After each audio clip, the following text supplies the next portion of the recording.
How are you? Can I get your temperature?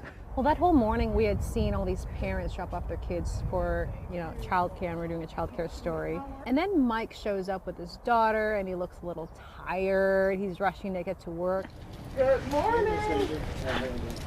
Okay. Hi, Danny. How are you? And he says, I moved up here with my 2-year-old from LA.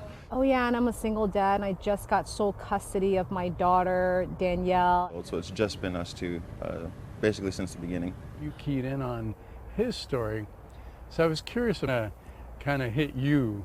It really struck me because I was raised by a single mom. I just was thinking, like, I know what it's like to be raised by a single parent, and that is so hard.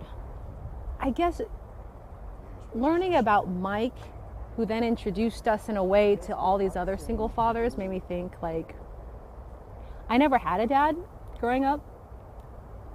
And to see these fathers consciously want to be there for their kids and not be able to when they made a choice if they wanted to be there, it just really hit me. In my case, my dad passed away of an aneurysm when I was 3 or 4, around the age of one of the kids. Huge loss.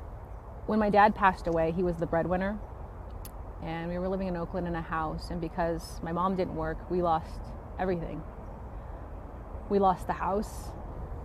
And I remember my mom with bags and a car, and I remember waking up and sometimes not knowing where I was.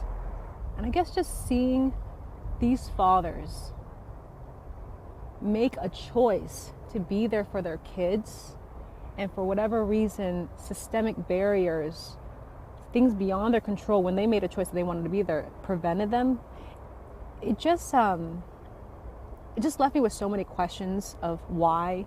That's interesting, because that was your channel into that story, is why isn't somebody helping this guy when he's walking around with his baby homeless, or this guy when he's made a commitment to his sons and is living in a basement, right? It left me with so many questions that I wanted to go to that homeless shelter and ask, why did you deny them?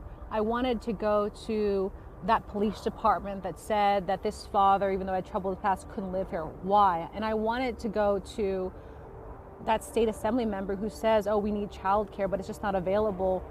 Why?